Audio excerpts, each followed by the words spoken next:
على رسوله الكريم أما بعد أعوذ بالله من الشيطان الرجيم بسم الله الرحمن الرحيم يا أيها الذين آمنوا قوا أنفسكم وأهليكم نارا وقودها الناس والحجارة عليها ملائكة غلاظ شداد لا يعصون الله ما أمرهم ويفعلون ما يؤمرون يا أيها الذين كفروا لا تعتذروا اليوم إنما تجزون ما كنتم تعملون صدق الله العظيم۔ یہ سورہ تحریم کے پہلے رکوع کی آخری آیات ہیں۔ اس سے پہلی آیات مبارکہ میں اللہ سبحانہ و تعالی نے آئینی زندگی کے حوالے سے خواتین کا کیا کردار بنتا ہے اس حوالے سے تفصیلات کا بیان ہوا ہے۔ نبی کریم صلی اللہ علیہ وسلم کو بھی جو اپنے گھر کے حوالے سے جو کچھ پریشانی اور مشکلات کا سامنا تھا، اور پھر جو آپ کو اس حوالے سے اور آپ کی ازواج مطہرات کو جو ہدایات دی گئی ہیں ان کا بیان تھا۔ ان آیات مبارکہ میں ایک مرد کی کیا ذمہ داری بنتی ہے اس کو تفصیل اور وضاحت کے ساتھ بیان کیا گیا ہے۔ یاد رکھیں، ایک مرد وہ اپنے گھر کا قوام ہوتا ہے، اس کی ذمہ داری ہوتی ہے کہ وہ اپنے گھر کی نگرانی کرے، ہر اعتبار سے اپنے گھر والوں کی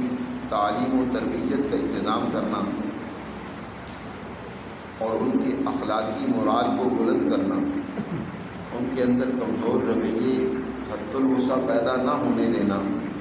یہ مرد کی ذمہ داری ہے۔ قرآن مجید میں اللہ تعالیٰ ارشاد فرماتے ہیں الرجال قوامون علی النساء بما فضل اللہ بعضهم علی بعض۔ اللہ نے جو بعض کو بعض پر فضیلت دی ہے، یعنی کچھ خصوصیات ایسی ہیں جو اللہ نے صرف مردوں میں رکھی ہیں، کچھ خصوصیات ایسی ہیں جو اللہ نے خواتین اور عورتوں میں رکھی ہیں۔ ہر ایک میں الگ الگ امتیازی صفات ہیں جو اللہ نے ہر ایک میں پیدا کی ہیں۔ مردوں میں جو اللہ نے صفات اور خصوصیات پیدا کی ہیں اس کا تقاضا یہ ہے کہ مرد اپنے گھر کی مکمل نگرانی کرے، ان کی حقوق کو جہاں دوسری حقوق کو پورا کرنا ہے، ان کے اخراجات کے حوالے سے یا دیگر اور ان کی ضروریات کو پورا کرنے کے حوالے سے، وہاں یہ بھی لازم اور ضروری ہے کہ ان کی اخلاقی تربیت، ان کو دینی حوالے سے تعلیم دینا، اللہ اور اس کے رسول کے احکامات سے انہیں آگاہی دینا، یہ بھی ایک مرد کی ذمہ داری ہے۔ اللہ سبحانہ و تعالیٰ یہاں ارشاد فرماتے ہیں یا ایھا الذین آمنوا، اے ایمان والو، قوا انفسکم واہلیکم نارا، سب سے پہلے تو اپنے آپ کو اور پھر اپنے گھر والوں کو جہنم کی ایندھن سے بچاؤ، جہنم سے بچاؤ۔ ایک مرد پر جہاں اپنی اہلیہ کے حوالے سے یہ فرض عائد ہوتا ہے کہ اس کی ہر طرح سے وہ نگرانی کرے، کوئی ایسے رویے یا ایسی سوچ اس میں پیدا نہ ہو جو اس کو جہنم کے راستے کی طرف لے جانے والی۔ اسی طرح گھر کا اگلے درجے میں جو فرد ہوتی ہیں وہ اولاد ہوتی ہے۔ مرد اور عورت سے ایک خاندان اس کی ابتدا ہوتی ہے، پھر اس خاندان میں دوسرے درجے میں شامل ہو جاتی ہیں اولاد، پھر اسی کے اندر اولاد آپس میں بہن بھائیوں کا ایک رشتہ وہ بھی وجود میں آ جاتا ہے، اور پھر یہی رشتہ آگے بڑھتے ہوئے ماں باپ کی شکل اور صورت بھی اختیار کر لیتا ہے، اور مزید آگے اولاد کی شکل و صورت بھی اختیار کر لیتا ہے۔ اس طریقے سے خاندان بڑھتا چلا جاتا ہے۔ تو اس خاندان کے اندر جہاں ایک مرد دوسری ضروریات پوری کرنے کا کفیل اور ذمہ دار ہوتا ہے کہ خرچہ وغیرہ وہ مرد ہی کے ذمے ہے کہ وہ گھر کا پورا کرے، وہاں اس کی یہ بھی ذمہ داری ہے کہ ان کو صحیح تعلیم و تربیت دے۔ آج افسوس یہ ہے کہ ہمارے معاشرے میں خاص طور بچوں کی اس حوالے سے جو فکر کی جاتی ہے کہ ان کا مستقبل کوئی روشن ہو جائے، وہ کمانے کے قابل اور لائق ہو جائیں، لیکن اس کی آج فکر نہیں کی جاتی کہ ان کے اندر اخلاق، دینی شعور کس درجے میں پیدا ہوا ہے، وہ دین کے حوالے سے کتنی تعلیم رکھتی ہیں، کتنا وہ اپنا نظریہ دین کے حوالے سے اپنے آپ کو اس میں ڈھالتے ہیں، اپنی سوچ کو اس کو مطابق ڈھالتے اور بناتے ہیں۔ آج ہر والدین کی فکر ہے کہ میرے بچے کو اچھی نوکری مل جائے، اچھی ملازمت مل جائے، اس کا اچھی جگہ پر رشتہ ہو جائے، اور اس کی فکر ہے کہ میرے بچے جو ہیں وہ معاشرے میں ایک اچھے صورت میں لوگوں کے سامنے آئیں، کہ ان کی نوکری وغیرہ اور تمام جو دنیاوی سٹیٹس ہے وہ بہت اچھا اور عالیشان ہو۔ لیکن اس کی آج ہمیں فکر نہیں ہے کہ ہمارے بچوں میں دینی شعور کس درجے کا موجود ہے،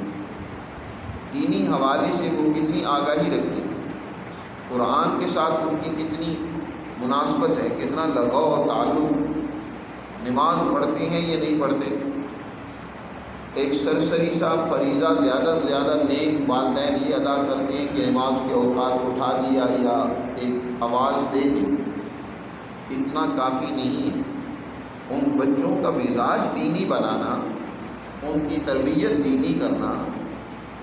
جہاں ہم دنیاوی حوالے سے ان کے لیے فکر مند ہوتے ہیں کہ وہ جب تعلیم حاصل کرنے اسکول کالج نہیں جاتے تو ہم ان کو سرزنش کرتے ہیں، ان کو ڈانٹ ڈپٹ کرتے ہیں، وہ سخت ناراض ہوتے ہیں۔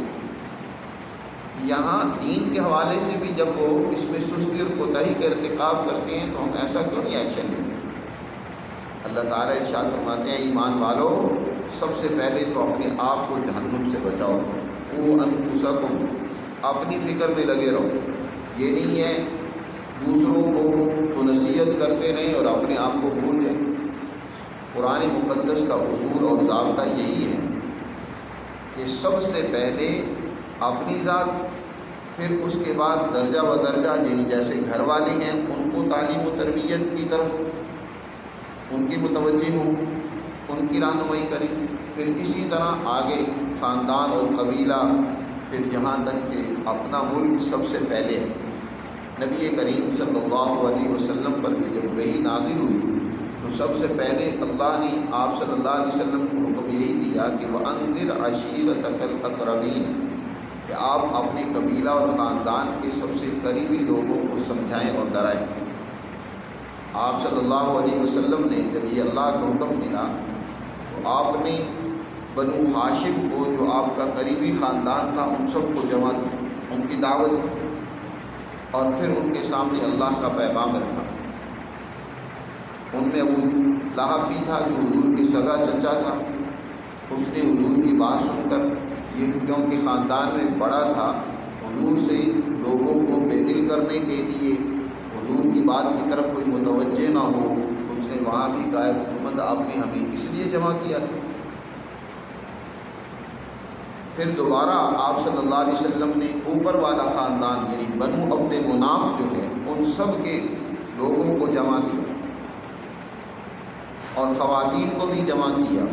اور آپ صلی اللہ علیہ وسلم نے خواتین سے بھی ان کو کھانا شانہ کھلا کر، دعوت کھلا کر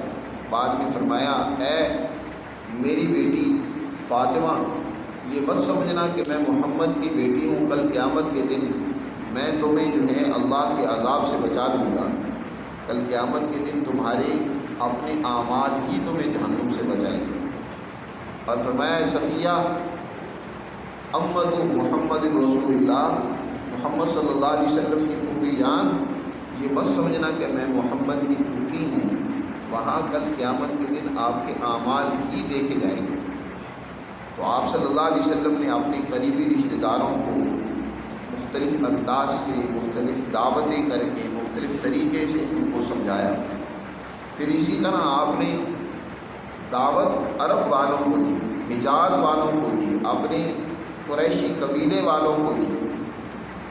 پھر یہ دعوت آہستہ آہستہ عرب سے باہر دوسرے ملکوں میں پہنچی ہے۔ تو طریقہ دعوت کا بھی یہی ہے کہ سب سے پہلے اپنی ذات اس کو مت بھولیں، یہ نہ ہو کہ دوسروں کو نصیحت کریں اور اپنے آپ کو فراموش کریں۔ پھر اس کے بعد درجہ بدرجہ سب سے پہلے گھر ہے، اپنے گھر والوں کی تعلیم و تربیت کی طرف متوجہ ہونا، ان کا دینی مزاج بنانا، یہ سب سے زیادہ ضروری ہے۔ پھر اسی طرح دوسرے جو آس پاس والے محلے کے لوگ ہیں، قبیلے کے لوگ ہیں، خاندان کے لوگ ہیں، جتنے قریب ہیں وہ انسان سے متاثر ہونے چاہیے۔ اور پھر دعوت صرف زبان سے نہیں ہوتی، دعوت کا ہر وہ طریقہ کار اختیار کرنا چاہیے جو دوسروں کے لیے مؤثر ہو سکتا ہے، دوسرے اس سے اثر لے سکتے ہیں۔ وہ سب سے زیادہ انسانی عمل ہی دوسرے کو متاثر کرتا ہے کہ آپ دوسروں سے کس اخلاق سے، کس رویے سے، کس طریقے سے پیش آتے ہیں۔ تو اللہ تعالیٰ ارشاد فرماتے ہیں، اے ایمان والو، اپنے آپ کو اور اپنے گھر والوں کو نارا، آگ سے بچاؤ، وقودها الناس والحجارہ، اس آگ کا ایندھن، جہنم کا ایندھن وہ لوگ اور پتھر ہوں گے۔ دنیا کے اندر آگ وہ جو بھڑکائی جاتی ہے، جلائی جاتی ہے، لکڑی سے، کوئلے سے، پٹرول سے یا مختلف طریقوں سے، جہنم کی آگ جس سے بھڑکے گی وہ انسان ہوں گے، وہ نافرمان ہوں گے، وہ بد اخلاق لوگ ہوں گے کہ جب اس میں ڈالے جائیں گے تو جہنم کو اور غیظ و غضب آئے گا اور جوش آئے گا اور وہ بھڑک اٹھے گا۔ اسی طرح اس کے اندر پتھر، کوئلہ، جیسے کہ آج پتھر کا کوئلہ جلایا جاتا ہے تو گویا اس کو مزید بھڑکانے کے لیے پتھر کوئلے کے جو ہیں وہ صورت میں اس میں ڈالے جائیں گے اور جہنم بھڑکے گی۔ علیہا ملائکۃ غلاظ، اس جہنم کے اوپر ایسے فرشتے مقرر ہوں گے جو بڑے سخت مزاج، غلاظ تدخو ہیں، ان کے اندر نرمی نہیں ہے، وہ جہنمیوں کی طرف کوئی رحمت و شفقت سے متوجہ نہیں ہوں گے۔ جب بھی ان کی طرف متوجہ ہوں گے تو ان کو سزا دینے کے لیے، ڈانٹ ڈپٹ پلانے کے لیے۔ وہ جہنمی لوگ کہیں گے، ربنا ابصرنا وسمعنا فرجعنا نعمل صالحا انا موقنون، اے اللہ ہم نے اب دیکھ لیا، سن لیا کہ ہم نے کتنی خرابیاں، غلطیاں اور تیری نافرمانیاں کی، اب ہمیں دنیا میں بھیج دے، ہم تیرے کسی کام میں، ہم دنیا میں اب ہمیں بھیج دے، ہم تیرے احکامات مانیں، تیری اطاعت کریں، تیری فرما برداری کریں۔ لیکن وہاں حکم ہوگا کہ اب وہ دنیا میں لوٹنے کا زمانہ ختم ہو چکا ہے، تمہیں اب بھی دنیا میں لوٹایا جائے گا تو پھر بھی تم وہی حرکتیں کرو گے، تم نے اپنی عادتیں اور رویے بدلے ہی نہیں۔ جن کے رویے جس طرح کے پختہ ہو جاتے ہیں وہ اعمال ویسے ہی کرتے ہیں۔ فرشتے ان کو ڈانٹ کر کہیں گے، لا تکلمون، ہم سے بات نہ کرو، اور اسی جہنم کے اندر سزا بھگتے رہو۔ اس جہنم پر اللہ کے فرشتے مقرر ہیں جو غلاظ، بڑے تندخو، شداد، بڑے ہی سخت، ان کی طاقت و قوت اتنی زیادہ ہے۔ نبی کریم صلی اللہ علیہ وسلم نے ارشاد فرمایا، اللہ نے ایک ایک فرشتہ اتنا طاقتور پیدا کیا ہے کہ وہ 70 ہزار لوگوں کو سزا دینے کے لیے اکیلا کافی ہے۔ اتنے طاقتور فرشتے، ان کو اللہ کی طرف سے جو ہدایت دی جائے گی